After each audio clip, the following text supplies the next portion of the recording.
Mesdames, Mesdemoiselles, Messieurs, bienvenue au Centre d'amélioration agricole du district de Taichung. Ce centre a été fondé en 1902 et se trouvait à l'origine dans la rue Xiangsheng à Taichung, puis a été déplacé en 1984 à l'adresse actuelle Dazhunxiang, région de Zhanghua.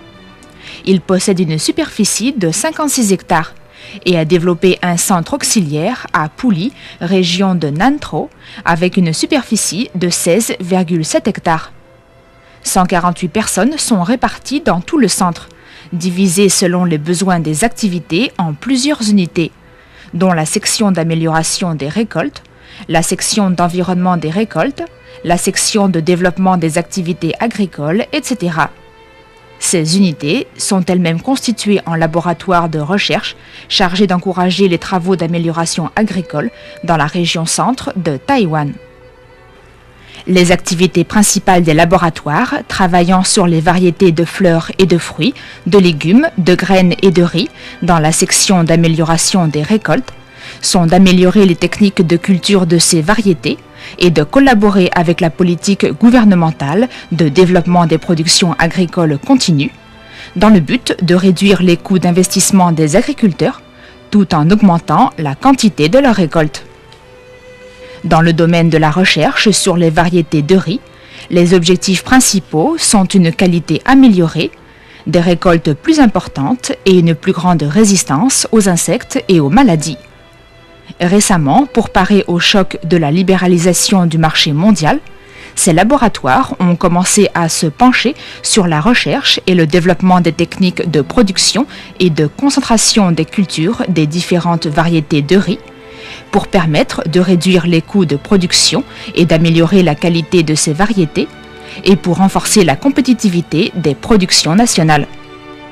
La tâche principale du laboratoire des variétés de riz est d'étudier la nature physique et chimique des variétés de riz, de définir les normes de leur catégorie, d'établir un système de classification, de planifier leurs aires de culture adaptées, de conseiller les variétés devant être cultivées et d'aider les aires expérimentales à développer de nouvelles variétés. Dans le même temps, le laboratoire effectue aussi des recherches sur les techniques et le développement de la culture du riz organique. Dans le domaine de la recherche sur les variétés de graines, le centre a développé de nombreuses variétés de sorgho, de blé, de froment, des larmes de job, etc. Parmi celles-ci, le sorgho hybride Taichung Wuhao et le blé Taichung Xuan Erhao correspondent tout particulièrement à la production d'alcool. Actuellement, le froment et les larmes de job séchées en sachets individuels plaisent beaucoup aux consommateurs. En outre, le centre a aussi établi dans le district de Taichung certains systèmes de culture, comme la rotation entre terrains secs et humides ou la rotation entre cultures de fèves, pour maintenir toute la productivité et la richesse des sols afin de développer des cultures continues.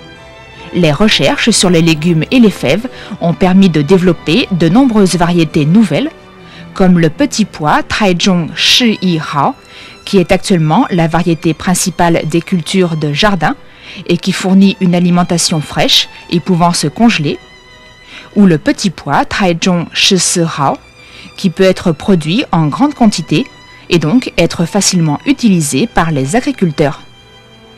Dans le domaine des techniques de potager, le centre a développé des légumes pour culture sous serre en filet afin d'améliorer les variétés, de rectifier et de normaliser la production. Pour ce qui est des cultures maraîchères, le centre a mis au point des modes de culture de piments frais et colorés, un des tout nouveaux produits agricoles aux multiples espèces. Enfin, dans le domaine de la recherche sur la culture des légumes sans terre, le centre a aussi étudié les techniques de culture humide correspondant bien aux conditions climatiques de Taïwan, afin de mettre en pratique les serres pour légumes à support court. Les points essentiels de la recherche arboricole sont la correction des temps de production, l'amélioration de la qualité et la baisse du coût de revient. On utilise les techniques de coupe, de croissance des germes et de diagnostic de développement pour corriger le temps de production du raisin comestible, créer 2 vendanges par an et produire des réserves annuelles. De même, il est aussi possible maintenant de produire en plaine des poires provenant de régions tropicales en élevant la hauteur des poiriers et en appliquant la méthode de croissance des germes en 2 fois. Une fois que le plant de poirier a donné des bulbes de fleurs, on accélère la floraison et la fructification, permettant ainsi d'abaisser le coût de production. Il est ainsi possible d'espérer obtenir 2 récoltes par an. Ces dernières années, le centre aide à la vente des récoltes d'oranges, à l'amélioration de la forme des arbres et à l'automatisation du travail agricole pour pouvoir augmenter la production et abaisser les coûts de revient. Les fleurs sont également au cœur des recherches effectuées par le centre en passant par la chrysanthème, la rose, la gladolia, la xanthidechia, les lys et l'oncidium. Le centre a développé récemment la germinaison des chrysanthèmes en pot, a favorisé la mécanisation des cultures florales et a encouragé le pincement généralisé des bourgeons de rose. Utiliser tout un ensemble d'équipements avec les arrosages par écoulement ou par vaporisation permet également d'augmenter la qualité des variétés de roses et de baisser les coûts de leur production. Les bâches solaires permettent d'améliorer la qualité des chrysanthèmes d'été et des lys.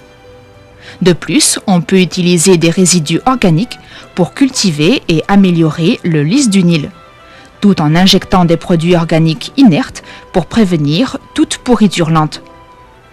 Enfin, pour ce qui est de l'après-récolte, améliorer les techniques de culture des chrysanthèmes et des gladolias permet d'allonger leur durée de vie. Les activités principales des laboratoires travaillant sur la mécanisation de l'agriculture, sur les engrais pour sol et sur la protection des plantes dans la section d'environnement des récoltes sont la recherche et l'expansion des techniques de gestion des enquêtes agricoles locales, de prévention des insectes et maladies, de mécanisation de l'agriculture et de développement des engrais.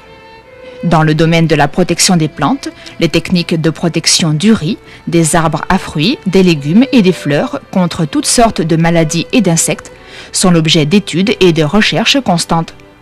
Les recherches sur l'isolation, la caractérisation et la préparation anti-sérum des virus, comme le mosaïque du concombre ou le Lisianthus necrosis, sont bénéfiques pour l'identification et le contrôle de tels virus et maladies. Afin de coopérer dans la mise en place d'un centre national de protection des plantes, nous avons participé au système de contrôle de la plupart des maladies et insectes.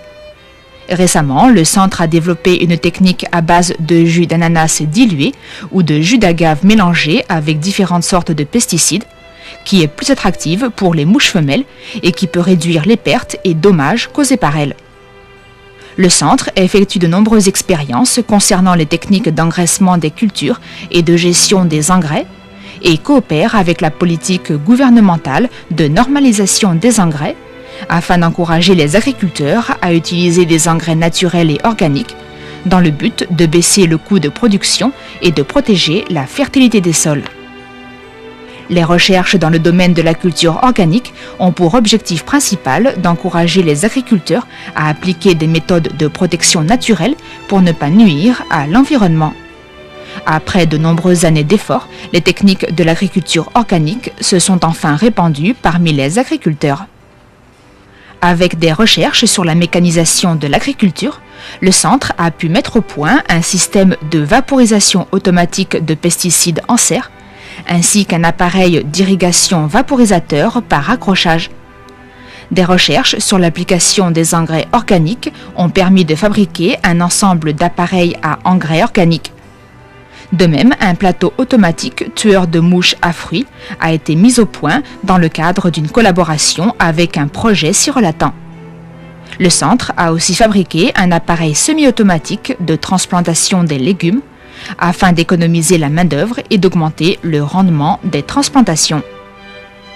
La section d'extension agricole a été transformée en centre d'extension agricole en janvier 1991, avec des laboratoires concernant l'éducation et la vie des agriculteurs, ainsi que la gestion agricole. Les activités principales du laboratoire travaillant sur l'enseignement sont d'organiser périodiquement chaque année des formations spécialisées diverses, ainsi que des lectures destinées au personnel spécialisé provenant des pays étrangers amis. Ceci aide au développement de la politique étrangère du gouvernement.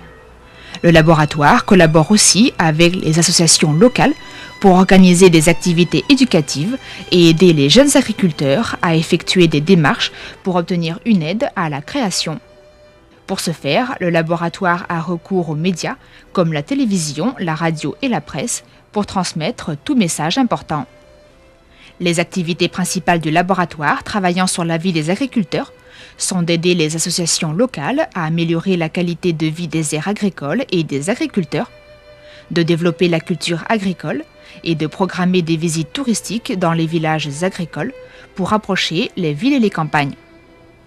Le laboratoire travaillant sur la gestion agricole organise différentes enquêtes concernant le coût de revient pour chaque genre de production ou le style de gestion des fermes. Il aide aussi les agriculteurs dans la mise en emballage et la vente des produits agricoles. De même, le laboratoire a fondé une chaîne de télévision spécialisée dans l'agriculture, fournissant de nombreuses informations de grande importance.